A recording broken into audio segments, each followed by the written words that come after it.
ಅಮೃತಸಾರ ಗುರುಗಳ ಕರುಣದಿಂದ ಪನಿತು ಪೇಳುವೆ ಪರಮ ಭಗವದ್ ಭಕ್ತರಿದನಾದರದಿ ಕೇಳುವುದು. ಕಡು ಕರುಣೆ ನೀನೆಂದರಿದು ಹೇರೊಡಲ ನಮಿಸುವೆ ನಿನ್ನಡೆಗೆ ಬೆಂಬಿಡದೆ ಪಾಲಿಸು ಪರಮ ಕರುಣಾ ಸಿಂಧು ಎಂದೆಂದು. ನಡು ನಡುವೆ ಬರುತ್ತಿಪ್ಪ ವಿಘ್ನವ ತಡೆದು ಭಗವನ್ ನಾಮ ಕೀರ್ತನೆ ನುಡಿದು ನುಡಿಸೆನ್ನಿಂದ ಪ್ರತಿ ದಿವಸದಲ್ಲಿ ಮರೆಯದಲೇ. ರಾಮನವಮಿ ಪುರಂದರದಾಸರು ರಾಮನ ಬಗ್ಗೆ ಹಾಡನ್ನು ಬರೆದಿದ್ದಾರೆ. ಅದನ್ನು ಇವತ್ತು ತಿಳ್ಕೊಳ್ಳೋಣ.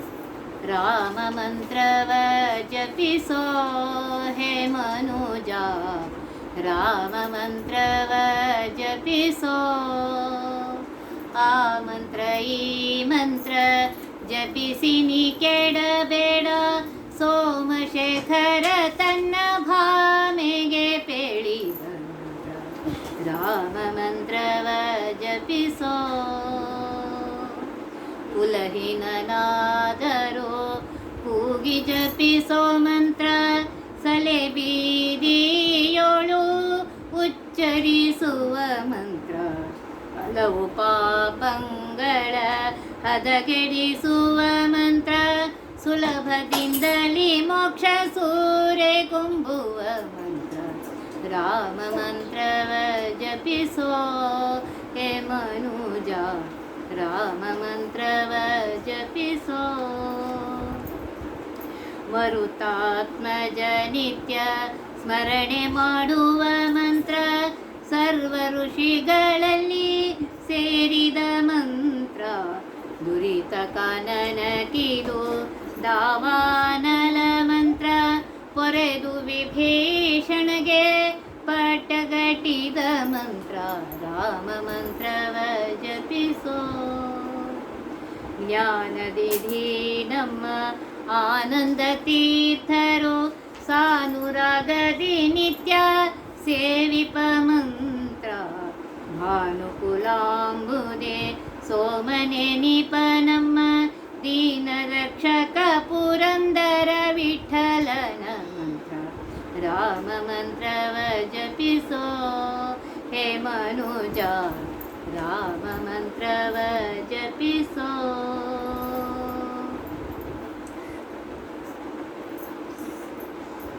ದಾಸರು ಹೇಳ್ತಾ ಇದ್ದಾರೆ, ರಾಮ ಮಂತ್ರವನ್ನು ಜಪಿಸಬೇಕು. ಅದು ಹೇಗೆ ಜಪಿಸಬೇಕು ಅನ್ನೋದನ್ನು ಹೇಳ್ತಾ ಇದ್ದಾರೆ. ಮೊಬೈಲ್ನಲ್ಲಿ ಬಂದ ಮಂತ್ರ, ಟಿ ವಿಯಲ್ಲಿ ಬಂದ ಮಂತ್ರ, ಯಾರ್ಯಾರೋ ಹೇಳಿದ ಮಂತ್ರ ಜಪಿಸಿದರೆ ಯಾವ ಲಾಭವೂ ಆಗೋದಿಲ್ಲ. ಗುರುಗಳಿಂದ ತೆಗೆದುಕೊಂಡ ಮಂತ್ರವೇ ಲಾಭವಾಗುತ್ತೆ,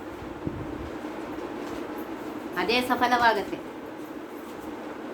ವಾಯುದೇವರ ನಂತರ ಜಗದ್ಗುರುಗಳಾಗಿರುವಂತಹ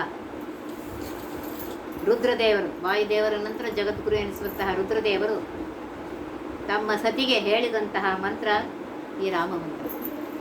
ಶ್ರೀರಾಮ ರಾಮ ರಾಮೇತಿ ರಮೇ ರಾಮೇ ಮನೋರಮೆ, ಸಹಸ್ರನಾಮ ತತ್ತುಲ್ಯಂ ರಾಮನಾಮ ವರಾನನೆ. ಪಾರ್ವತಿ ದೇವಿ ಹೇಳ್ತಾರೆ, ಶ್ರೀರಾಮ ರಾಮ ರಾಮ ಅಂತ ಹೇಳು, ಅದು ವಿಷ್ಣು ಸಹಸ್ರನಾಮಕ್ಕೆ ಸರಿಯಾಗಿದೆ ಅಂತ ಹೇಳ್ತಾರೆ. ಆ ವಿಷ್ಣು ಸಹಸ್ರನಾಮ ಹೇಳಿದರೆ ಏನು ಫಲ ಬರುತ್ತೆ, ಆ ಫಲ ಇದರಿಂದ ಬರುತ್ತೆ, ಈ ಮಂತ್ರವನ್ನು ಜಪಿಸಿದರೆ ಬರುತ್ತೆ ಅಂತ ಹೇಳ್ತಾರೆ. ಈ ಮಂತ್ರಕ್ಕೆ ಬ್ರಾಹ್ಮಣನೇ ಆಗಬೇಕು ಅಂತೇನು ನಿಯಮ ಇಲ್ಲ, ಪುಣ್ಯವಂತನೇ ಆಗಬೇಕಂತಲೂ ನಿಯಮವಿಲ್ಲ. ಯಾವುದೇ ವರ್ಣದ ಯಾವುದೇ ಜಾತಿಯವನಾದರೂ ಎಂತಹ ಪಾಪಿಯಾದರೂ ಪಶ್ಚಾತ್ತಾಪ ಪಟ್ಟು ಈ ಮಂತ್ರವನ್ನು ಜಪಿಸಿದರೆ ಮಹಾತ್ಮನಾಗ. ಇದಕ್ಕೆ ವಾಲ್ಮೀಕಿ ಋಷಿಗಳೇ ಸಾಕ್ಷಿ.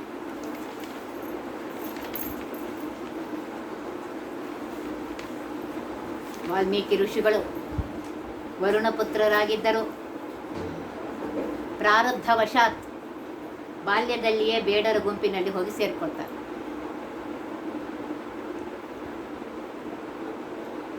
ಮುಂದೆ ಅವರೇ ರತ್ನಾಕರ ಎಂಬ ಹೆಸರಿನವನಾಗಿ ಕಾಡಿನಲ್ಲಿ ಹೋಗುವವರನ್ನೆಲ್ಲ ಹೊಡೆದು ಬಡೆದು ತಮ್ಮ ಹೊಟ್ಟೆಯನ್ನು ತುಂಬಿಸ್ಕೊಡ್ತಾ ಇದ್ದರು.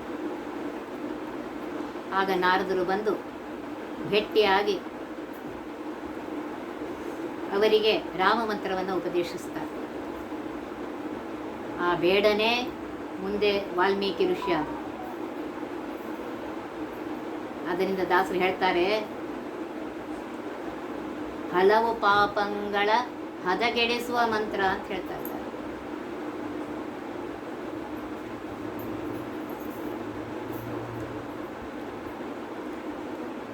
ಸುಲಭದಿಂದಲೇ ಮೋಕ್ಷ ಸೂರೆಗೊಂಬುವ ಮಂತ್ರ. ಶ್ರೀರಾಮಚಂದ್ರ ದೇವರು ತನ್ನ ಅವತಾರವನ್ನು ಮುಗಿಸಿ ವೈಕುಂಠಕ್ಕೆ ಹೋಗುವಾಗ ಹೇಳ್ತಾರೆ, ಸಮಾಯಾತ ಸಮಾಯಾತ ಯೇ ಯೇ ಮೋಕ್ಷ ಪದೇಚ್ಛವಃ ಅಂತ ಹೇಳಿ ತನ್ನ ಜೊತೆಗೆ ಬಂದವರನ್ನೆಲ್ಲ ಬನ್ನಿ ಬನ್ನಿ ಅಂತ ಹೇಳಿ ಕರಿತಾ ಇದ್ದಾರೆ. ಬಂದವರನ್ನೆಲ್ಲ ಮೋಕ್ಷ ಕರ್ಕೊಂಡು ಹೋಗಿದ್ದಾರೆ ಶ್ರೀರಾಮಚಂದ್ರ. ಇಂದಿಗೂ ಭಕ್ತಿಯಿಂದ ರಾಮ ಮಂತ್ರವನ್ನು ಹೇಳಿದರೆ ಪರಮಾತ್ಮ ತಪ್ಪದೇ ಅನುಗ್ರಹವನ್ನು ಮಾಡ್ತಾನೆ, ಮೋಕ್ಷವನ್ನು ಕೊಡ್ತಾನೆ. ಮತ್ತೆ ಹೇಳ್ತಾ ಇದ್ದಾರೆ,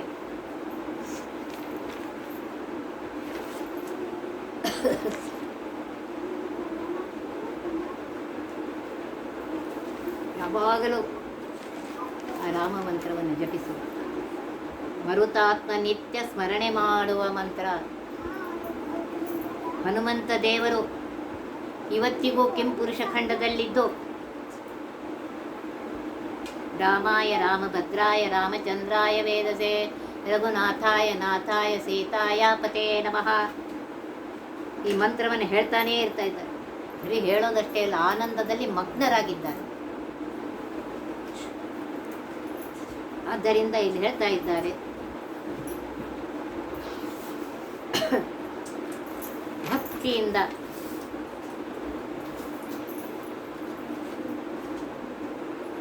ಮರುತಾತ್ಮಜ ವಾಯುದೇವರು ನಿತ್ಯ ಸ್ಮರಣೆ ಮಾಡುವಂತಹ, ಇವತ್ತಿಗೂ ಸ್ಮರಣೆ ಮಾಡುವಂತಹ, ಕೆಂಪುರುಷದ ಖಂಡದಲ್ಲಿದ್ದುಕೊಂಡು ಸ್ಮರಣೆ ಮಾಡುವಂತಹ ಆ ರಾಮ ಮಂತ್ರವನ್ನು ಹೇಳು ಅಂತ ಹೇಳ್ತಾರೆ. ರಾಮಾಯ ರಾಮಭದ್ರಾಯ ರಾಮಚಂದ್ರಾಯ ವೇದಸೆ ರಘುನಾಥಾಯ ನಾಥಾಯ ಸೀತಾಯ ಪತೇ ನಮಃ ಅಂತ ಹೇಳ್ತಾ ಇನ್ನೂ ಆನಂದ ಮಗ್ನರಾಗಿದ್ದಾರೆ. ಸರ್ವ ಋಷಿಗಳಲ್ಲಿ ಸೇರಿದ ಮಂತ್ರ ಅಂತ ಇದ್ದಾರೆ. ಶ್ರೀರಾಮಚಂದ್ರನು ಜನಸ್ಥಾನ ಅಥವಾ ದಂಡಕಾರಣ್ಯಕ್ಕೆ ಬಂದು ಅಲ್ಲಿ ಎಲ್ಲ ಋಷಿಗಳಿಗೆ ಪೀಡಿಸುವಂತಹ ಖರ, ತ್ರಿಶರ, ದೂಷಣ ಇತ್ಯಾದಿ ಎಲ್ಲ ರಾಕ್ಷಸರನ್ನು ಸಂಹಾರ ಮಾಡಿ ಆ ಎಲ್ಲ ಋಷಿಗಳಿಗೆ ಮಾಡಿದ ಮೇಲೆ ಆ ಋಷಿಗಳೆಲ್ಲರ ನಾಲಿಗೆ ಮೇಲೆ ರಾಮ ಮಂತ್ರವೇ ಓಡಾಡ್ತಾ ಇತ್ತು. ಆ ಎಲ್ಲರೂ ರಾಮ ಮಂತ್ರವನ್ನೇ ಹೇಳ್ತಾ ಇದ್ರಂತೆ ಎಲ್ಲ ಋಷಿಗಳು. ದುರಿತ ಕಾನನಕ್ಕೆ ದಾವಾನಲ ಮಂತ್ರ. ಪಾಪಗಳೆಂಬ ಕಾಡಿಗೆ ಈ ರಾಮ ಮಂತ್ರ ಹೇಗಿದೆ ಅಂದರೆ, ನಾವು ಪಾಪ ಅನೇಕ ಜನ್ಮದಲ್ಲಿ ಮಾಡಿದ್ದೇವೆ. ಈ ಜನ್ಮದಲ್ಲಿ ಪ್ರತಿ ಕ್ಷಣಕ್ಕೆ ಅನೇಕ ಪಾಪಗಳು ಮಾಡ್ತಾ ಇರ್ತೀವಿ. ಅದರಿಂದ ರಾಮ ಮಂತ್ರವನ್ನು ಹೇಳಿದರೆ ಅದು ಹೇಗಿದೆ ಅಂತಂದರೆ, ಆ ದುರಿತಗಳ ಕಾನನಕ್ಕೆ ಅಡವಿಗೆ ದಾವಾನಲಂತೆ ಇದೆ. ಕಾಡಿಗೆ ಒಂದು ಸಲ ಬೆಂಕಿ ಹತ್ತಿರ ಒಂದೇ ನಿಮಿಷದಲ್ಲಿ ಎಲ್ಲ ಸುಟ್ಟು. ಹಾಗೆ ರಾಮ ಮಂತ್ರವನ್ನು ಜಪಿಸು. ಪಾಪಗಳೆಂಬ ಕಾಡಿಗೆ ಅದು ದಾವಾಗ್ನಿಯಂತೆ ಇದೆ.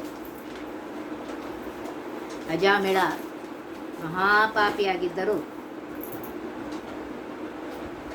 ಈ ರಾಮನ ಮೂಲರೂಪ ನಾರಾಯಣನ ಸ್ಮರಣೆಯಿಂದ ಸಕಲ ಪಾಪದಿಂದ ಮುಕ್ತನಾಗ್ತಾನೆ.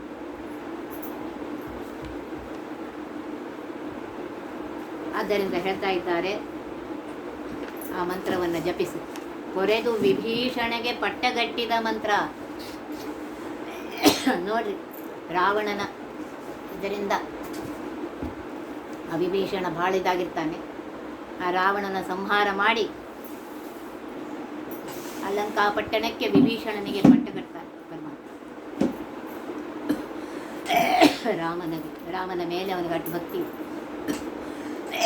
ಜ್ಞಾನನಿಧಿ ನಮ್ಮ ಆನಂದ ತೀರ್ಥರು ಸಾನುರಾಗದಿ ನಿತ್ಯ ಸೇವಿಪ ಮಂತ್ರ ಹೇಳ್ತಾ ಇದ್ದಾರೆ.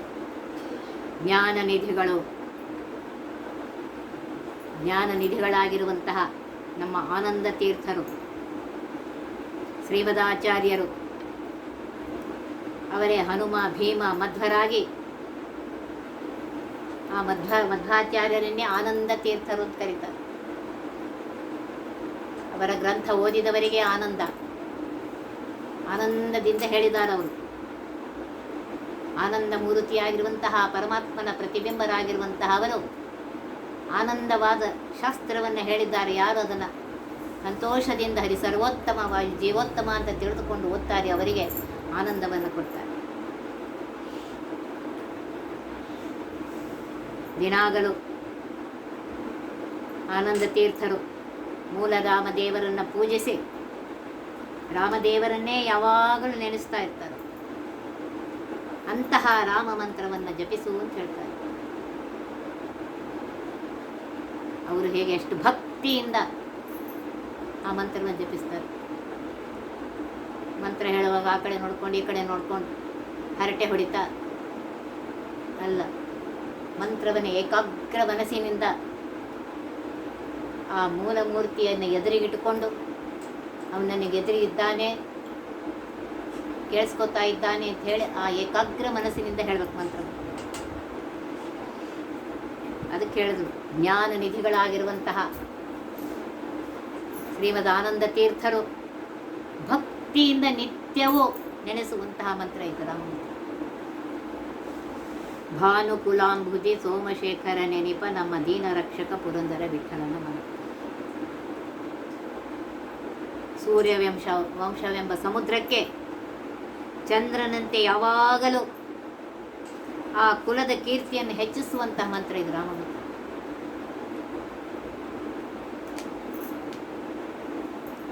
ಮತ್ತೆ ಪರಮಾತ್ಮ ಎಂಥವನು, ನಾರಾಯಣನೇ ರಾಮ ಅವತಾರವನ್ನು ತೆಗೆದುಕೊಂಡಿದ್ದಾರೆ. ದೀನ ರಕ್ಷಕ, ಯಾರು ಭಕ್ತಿಯಿಂದ ಅವನಿಗೆ ಶರಣು ಹೋಗ್ತಾರೆಯೋ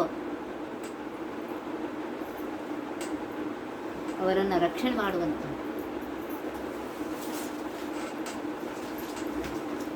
ಅಂತಹ ಸರ್ವೋತ್ತಮನಾಗಿರುವಂತಹ ಸರ್ವೋತ್ಕೃಷ್ಟನಾಗಿರುವಂತಹ ದೀನ ರಕ್ಷಕನಾಗಿರುವಂತಹ ಭಕ್ತ ಪೋಷಕನಾಗಿರುವಂತಹ ಆ ರಾಮ ಮಂತ್ರವನ್ನು ಜಪಿಸು. ನರಜನ್ಮ ಬಂದಿದೆ, ನಾಲಿಗೆಯನ್ನು ಪರಮಾತ್ಮ ಕೊಟ್ಟಿದ್ದಾನೆ. ಕಪ್ಪೆಯಂತೆ ಒಟಗುಟ್ಟದೆ, ಹಾಳು ಹರಟೆ ಹೊಡೆಯದೆ, ಕೂತಾಗ ನಿಂತಾಗ ಎದ್ದಾಗ ಮಲಗಿದಾಗ ಪ್ರತಿ ಕ್ಷಣಕ್ಕೆ ರಾಮಚಂದ್ರ ದೇವರನ್ನು ನೆನೆಸು.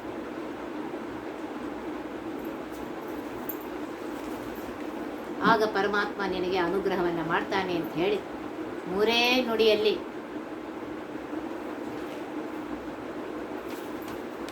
ರಾಮಾವತಾರವನ್ನು ತೆಗೆದುಕೊಂಡಿರುವಂತಹ ಸರ್ವೋತ್ತಮನಾಗಿರುವಂತಹ ಸರ್ವೋತ್ಕೃಷ್ಟನಾಗಿರುವಂತಹ ಸರ್ವಸ್ವಾಮಿಯಾಗಿರುವಂತಹ ದೀನ ರಕ್ಷಕನಾಗಿರುವಂತಹ ಆ ಪರಮಾತ್ಮನ ಮಹಿಮೆಯನ್ನು ಇಲ್ಲಿ ಹೇಳ್ತಾ ಇದ್ದಾರೆ. ಮಧ್ವಾಚಾರ್ಯರು ಯಾವಾಗಲೂ ಜ್ಞಾನನಿಧಿ ಅಂತ ಹೇಳಿದ್ರು ಶಬ್ದವನ್ನು. ಮಧ್ವಾಚಾರ್ಯರು ಯಾವಾಗಲೂ ಆ ಮಂತ್ರವನ್ನು ಹೇಳ್ತಾ ಇರ್ತಾರೆ, ಅವನನ್ನೇ ಸ್ಮರಣೆ ಮಾಡ್ತಾ ಇರ್ತಾರೆ. ಅಂತಹ ರಾಮ ಮಂತ್ರವನ್ನು ಜಪಿಸು ಅಂತ ಹೇಳಿ ಹೇಳ್ತಾ ಇದ್ದಾರೆ. ಮೂರೇ ನುಡಿಯಲ್ಲಿ ನಮಗೆ ದಾಸರು ಹೇಳ್ತಾರೆ, ನರಜನ್ಮ ಬಂದಿದೆ, ನಾಲಿಗೆಯನ್ನು ಕೊಟ್ಟಿದ್ದಾನೆ, ಹಾಳು ಹರಟೆಯನ್ನು ಹೊಡೆಯದೆ. ಎರಡೇ ಅಕ್ಷರದ ಮಂತ್ರ.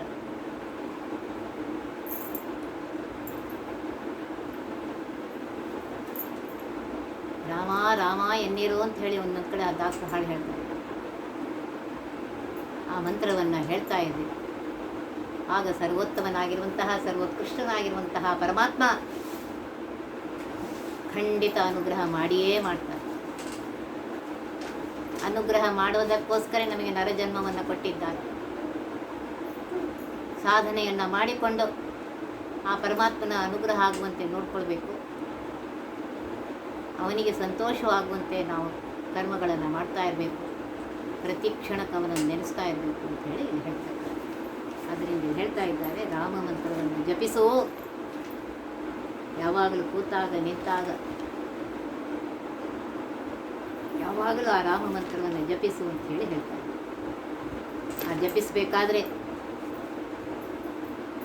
ಯಾವಾಗಲೂ ನೆನೆಸು ಅಂತ ಹೇಳ್ತಾರೆ. ನಾ ಕುಲ ಈ ಕುಲ, ನಾನು ಅವನು ಇವನು, ನಂಗಾಗಲ್ಲ, ಅವೆಲ್ಲ ಮಾತಾಡಬೇಡ. ಕೂತಾಗ, ನಿಂತಾಗ, ಎದ್ದಾಗ, ಮಲಗಿದಾಗ ಪ್ರತಿ ಕ್ಷಣಕ್ಕೆ ಹೇಳ್ತಾ ಇರು. ಕೆಲಸ ಮಾಡ್ತಾ ಇರು. ಮನಸ್ಸಿನಲ್ಲಿ ರಾಮ ರಾಮ ಅಂತ ಹೇಳಿಕ್ಕೆ ಬರೋಂಗಿಲ್ಲೇನೋ? ಶ್ರೀರಾಮ ಶ್ರೀರಾಮ ಅಂತ ಹೇಳಿಕ್ಕೆ ಬರೋಂಗಿಲ್ಲ ಅಂತನ್ನೋದನ್ನು ಇಲ್ಲಿ ಹೇಳ್ತಾ ಇದ್ದಾರೆ. ನೂರೇ ನುಡಿಯಲ್ಲಿ ದಾಸರು ಶ್ರೀರಾಮಚಂದ್ರ ದೇವರ ಮಹಿಮೆಯನ್ನು ಹೇಳಿದ್ದಾರೆ. ಅಂತಹ ರಾಮಚಂದ್ರ ದೇವರ ಅನುಗ್ರಹ ನಮಗೆಲ್ಲರಿಗೂ ಆಗಲಿ ಅಂತ ಹೇಳಿ